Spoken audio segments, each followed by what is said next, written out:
Hey guys, it's Kate. I hope you're having a wonderful day. I'm here with my sidekick and art supervisor, and she's just going to make sure I keep in line while I do my painting. And so I'm here with a piece of Artist Loft paper and my Winsor & Newton Cotman Colors palette, and I've moistened these pans here. And so I thought we could get started with some nice blobs and doodles today. So I'm using my number 10 Princeton Summit round brush, and I'm just going to start making some shapes. I'm going to do some wet and wet today, and I've got a bunch of leftover paint in my lid that I'm going to play around with. So I'm just going to grab some of this cadmium red hue and mix it in with these blues and purples I've got kind of laying around the top of my lid, and let's just see what we get from that. I kind of like the idea of having just some muted colors today, some sort of nice neutrals that we can just make some nice doodles on and just have some fun. So I've got whatever color this is. I'm going to go back in with my brush and get a little bit of this Payne's Gray and add that in there, darken it up a bit, and just keep on going. So I've got some of this brown. I think this is burnt umber, and I'm just going to get this activated and make another little shape here.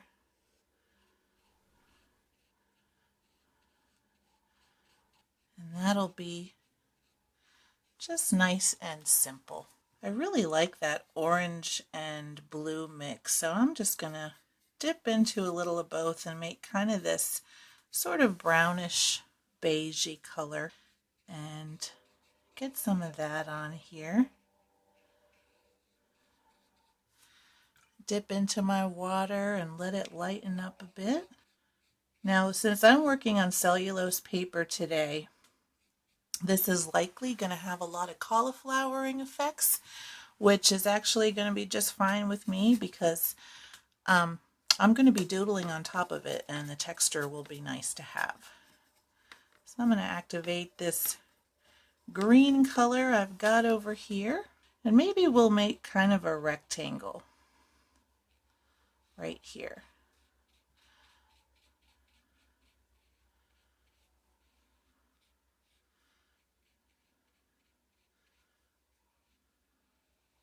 I like that. And then I want to make a larger shape right here that can kind of be almost front and center. I've got a little bit of that green color left over in my brush. I'm going to touch that brown circle so it can start bleeding in a little bit. And I'm going to go into this alizarin crimson and kind of mix it in here and start dropping that in. So we get kind of like this nice pinky browny purple color. Just let that go right through. I'm going to go back into this Payne's Gray that I've got, and maybe we'll do one darker shape. And maybe I'll make kind of a triangle.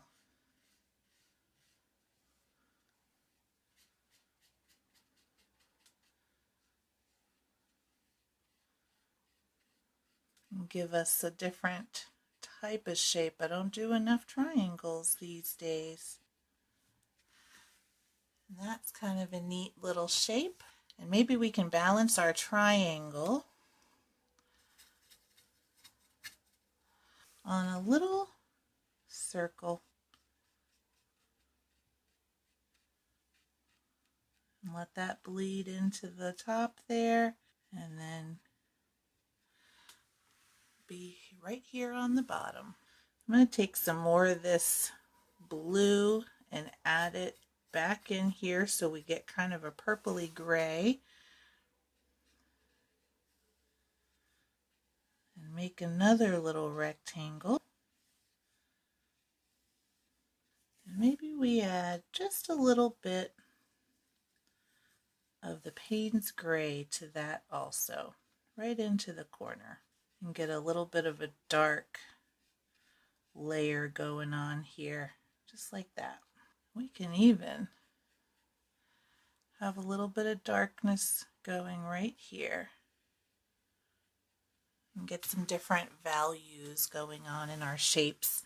Maybe I'll take that dark, and this shape here is pretty dry, although we do have a little bit of spread going on here at the bottom, so that looks pretty nice.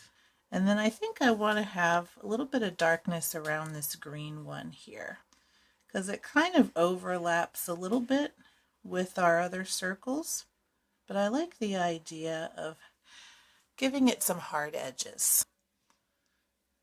All right, let's go into this purple lake, a little bit more in this cad red hue, a little bit of sap green, and make another color in here.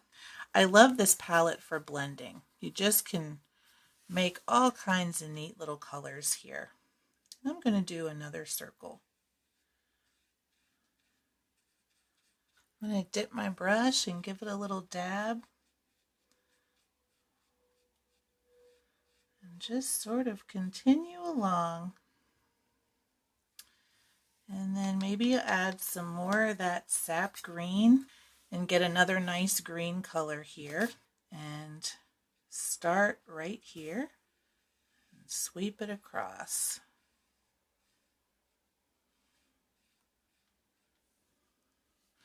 And maybe we can do a couple of finer strokes here.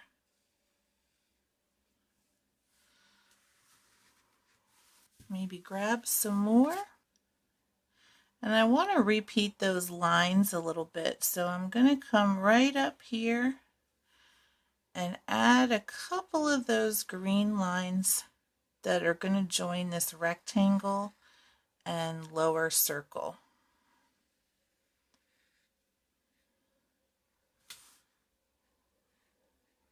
Just like that. And last but not least,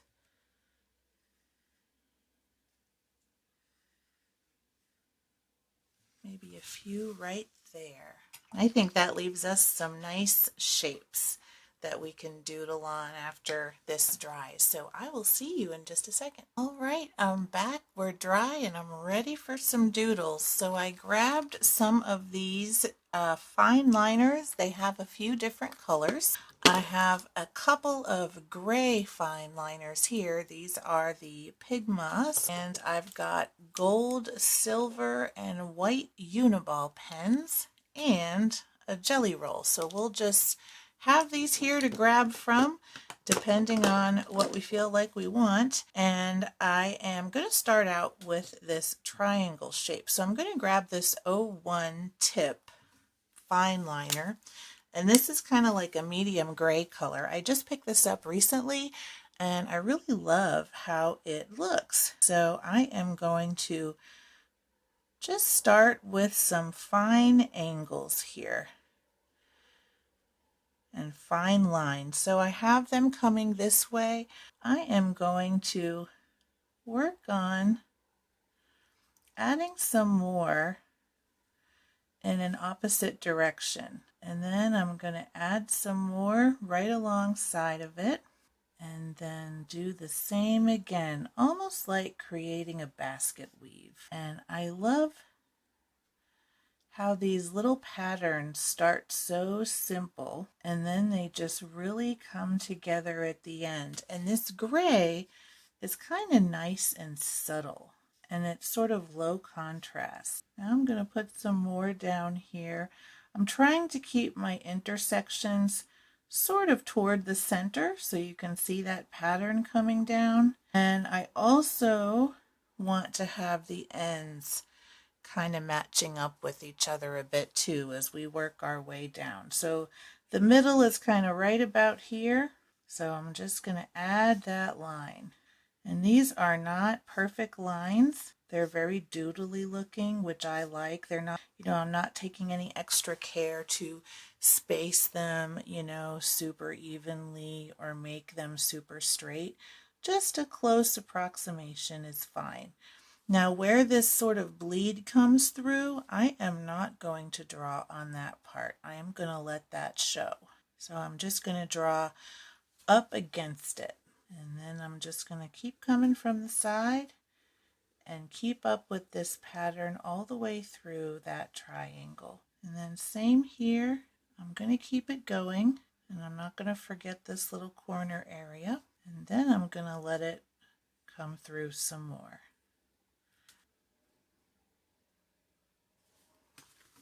Just like that. We've got our first pattern done that is pretty low contrast, and I really like that. I think I'm going to continue that sort of line look with this box here, and I'm going to grab one of these markers or pens, fine liners. I'm going to do another, actually, you know what? I'm going to grab this light purple. I think that'll look nice on this box. These are 0.3 millimeters also, and I'm going to do kind of a straight line with a little curve in it, and then I'm going to do the same thing on the other side. So we have kind of like a beaded line. Now I'm going to alternate these a little bit. So where I have a ball, I'm going to make it a straight line, and then I'm going to come up and do a curve so that we can alternate our pattern. Just like that. So it's going to be kind of like a little weave. I made a mistake there. And where it gets dark, it's going to kind of disappear, and that's totally fine. Now I'm going to color in each of these shapes, and that'll up the contrast a bit and give us a more strong pattern. So this is one that'll kind of jump out at you when you first look at the paper. And if I want to fix any of my shapes, this is a good opportunity to do that. Now you can draw a straight line and just draw circles or ovals on it.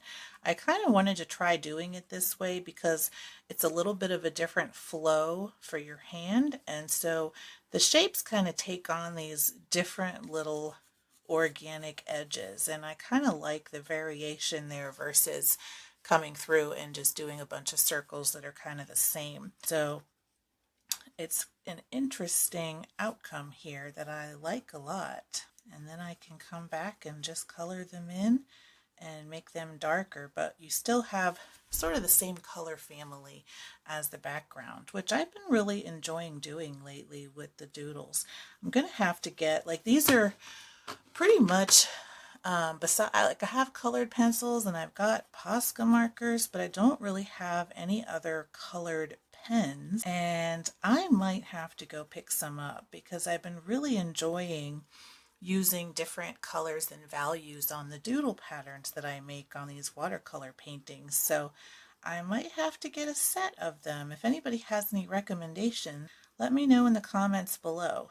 I saw some I think there's a pen set you can get from, I think it's Stabilo.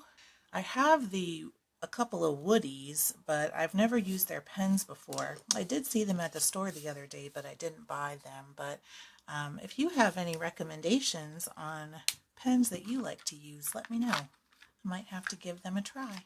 Okay, I'm going to grab this dark green now. I guess I'm working on my angular shapes first. It seems like we're gonna save the circles for last maybe. So I'm gonna do this dark green, and I'm gonna figure out another pattern for this one. And I think I might embrace some of the scallops. I really like scalloped edges, and there's a lot you can do with these too, and they're just a lot of fun. So I'm trying to get the point sort of in the middle point of the top of each of the other scallops so that they can kind of alternate. They almost look like they could be little feathers or something. I think I'm going to put another little mark inside of them, but we'll see how that goes. But I'm just going to keep on going here. Now where it sort of comes out into here, I'm going to do, I think, some more. I'm going to make this as if the pattern kind of continues and just have it sort of end abruptly as the paint ends. Just like that. I think I like that a lot. And I might do sort of some curved edges on these two finer lines. So it's not the same pattern, but something similar where it has kind of a curved top. And I got the sun coming in and out of the clouds outside, so I apologize if this gets too bright or too dark at any point in time, but it's just impossible to set the exposure right on days where I've got this weather going on, because even with my curtain, it just shines right through it. I usually set up some lighting in my craft room so that I can have a pretty consistent shot, but on variable days like this, it really makes a difference. All right, I love what we've got going on here so far.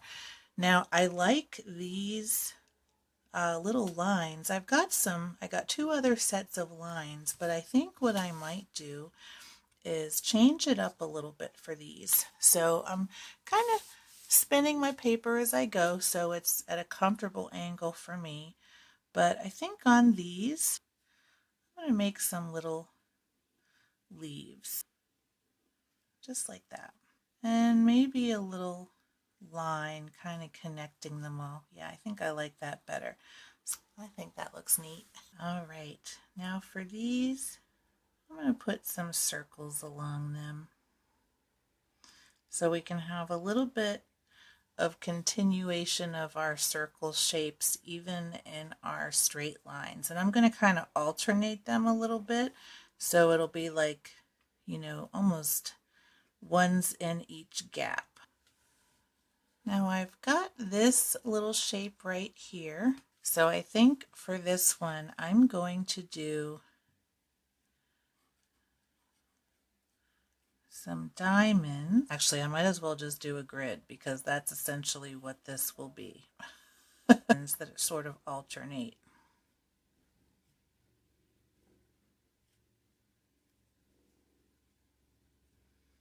And just dress up the pattern a little bit more.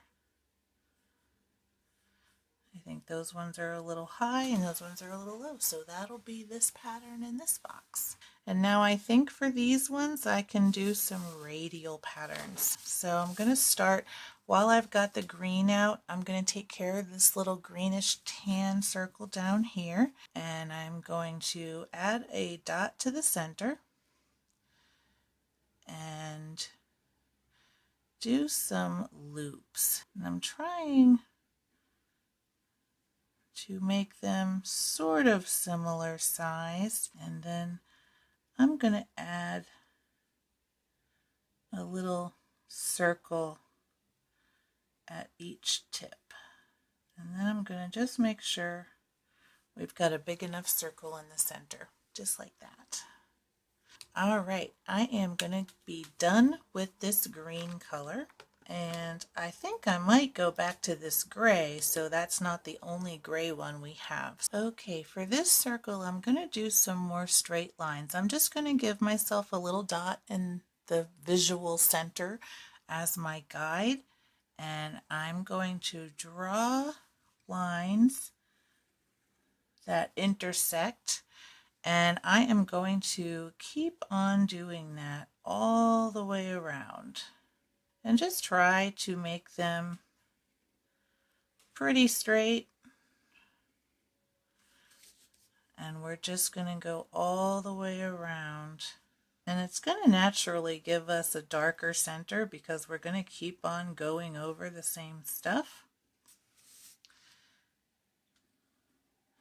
But putting that sort of quadrant there kind of helps me guide my spacing. So if I see one getting a little bit too close or a little too far away, I can kind of adjust it on the other side. So looking at it now, this side is slightly narrower than this side. So I'm going to give it some more space on the top and narrow it a bit on the bottom so that they become a little bit more evenly spaced. And I think I can fit in 2 more.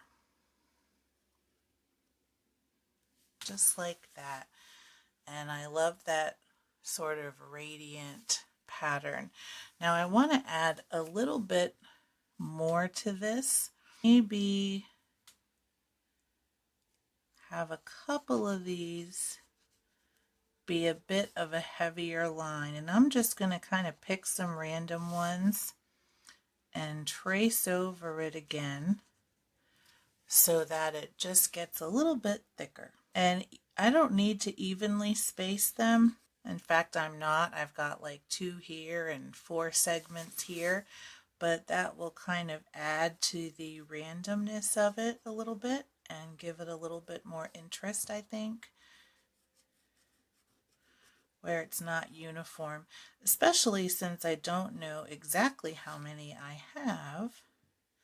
It'll be helpful to not be sort of locked down to a count. And actually, I am going to grab my slightly thicker tip to do this because I think that will help a bit so I don't have to do so much coloring. And I'm just going to keep on going around. Now I think I'm going to do 2 more, so I'm going to do this one here and then this one right here, just like that. So you get a nice variation. I'm going to darken this one just a little bit more. If I see any that look especially light, I'll just kind of go over them again so they can stand out a bit. And I think that looks good. All right, we're trucking. We only have 4 shapes left to go. That's pretty crazy. All right, I want to do some metallics. So I'm going to grab this gold and I'm going to go in this nice warm colored circle right here. And I'm going to do something similar. So I've got some long ones there. Now I'm going to go in between each one and do a line that goes only about halfway to the outer edge. And then I'm going to add some circles to all of these. And this is going to give us a little bit of sparkle for our page. It's almost hard to see on this background, actually. I'm kind of struggling to look at it, but you can see the gold really shine when you hold it to the light. So I really like that. And I think I want to add some gold someplace else. And I think I might fill in a few of these scallops, kind of at random almost. I'm not going to do all of them, but I'm just going to fill them in. So there's a bit of sparkle down this way too, and you can see a very slight variation in that pattern. I'm just picking them when they seem, a decent ways apart. I'm going to make sure to get some on the edges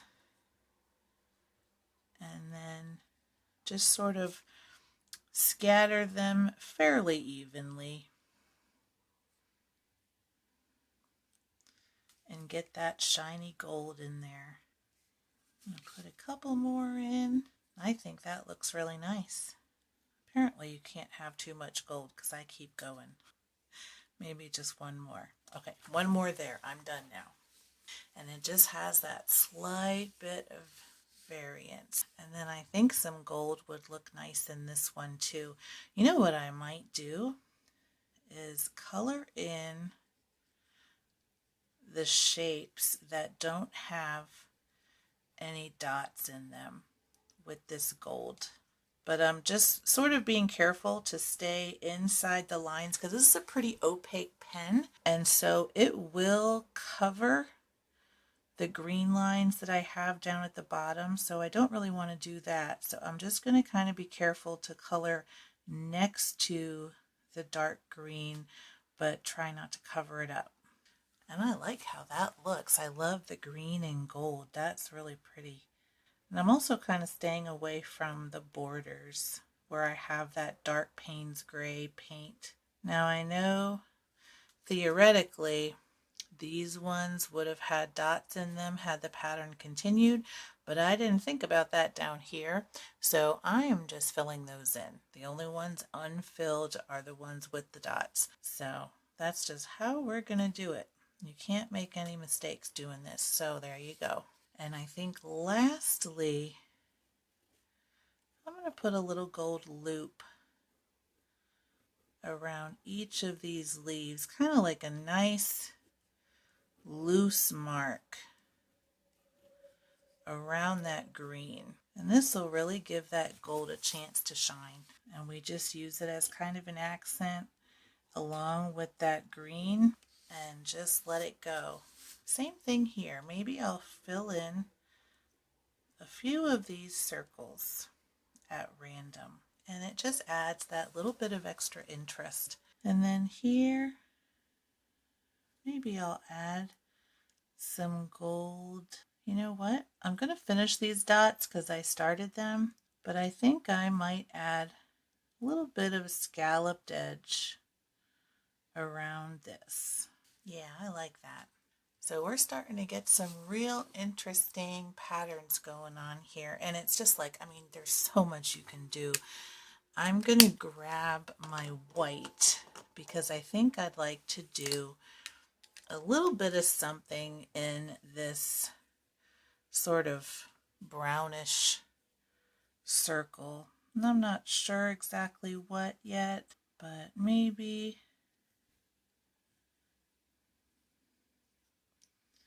just a few short and long lines that just add a little bit more contrast. And I'm just sort of picking some random spots to add it. I think that looks pretty good. Maybe, do I want to do circles at the end of those too? Why not? So we have gold and white here.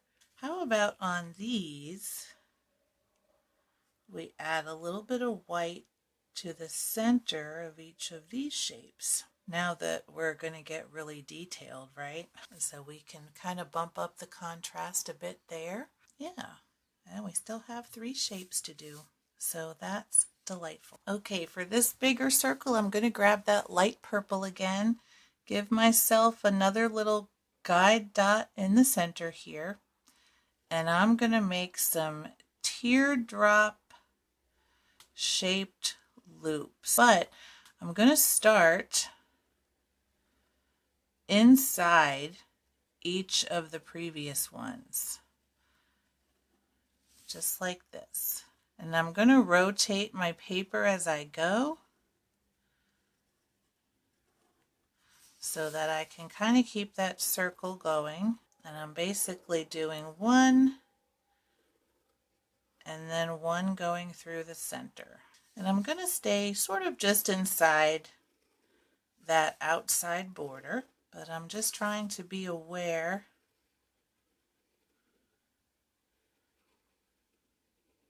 of the loops around me. So there's our first layer there. I am going to grab my white and do some smaller ones about half the size on the inside, if you can really see it.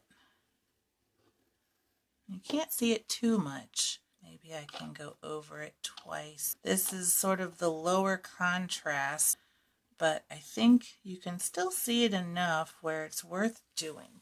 and it just adds another layer there. And then I might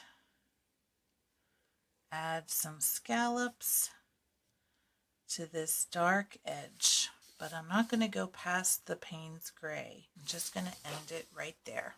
So we've got some contrast around this shape, but I'm not going to do more white up on that edge. And maybe that can be a continuing theme on all of these Payne's Gray sort of stripes. We're just going to put patterns in all of this, I think. I like that. And then we can do another mini one right down here, where we have these smaller dark lines. Boy, this pen's really working for me today. Usually I have to fight with them, but it's writing like a champ. All right, we've got a couple more left to do. I might grab the darker purple for these last couple. Now for this one, I might do another round of fine lines, maybe kind of like this, but a little bit more pronounced because this pen is a little bit darker. I think that looks pretty good. And for this one, I might add just a few little dots scattered around.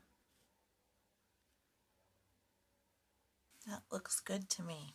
All right, last but not least, we've got this one right here. For this one, I'm going to do another pattern like almond shaped. And I'm going to try to make these pretty even. So I'm going to do a quadrant first, and then I'm going to start filling in around the edges. And I'm just going to keep on following this out all the way to the edge. All right, we've got our metallics, we've got some color, we've got lots of pattern. I'm going to do a little close-up so you can see everything we did together. Hopefully this gives you some inspiration on some patterns that you can do and some doodles that you can do. It's a great way to practice different kinds of marks and to just challenge yourself on what you can create. It doesn't have to be complicated, and like you can see, these just simple little patterns and different marks, they make a very interesting final little painting project. So hope you enjoyed this video today. If you liked it, please give it a thumbs up, and if you want to see more like this, make sure to subscribe to my channel. Thank you as always for watching, and until next time, keep creating.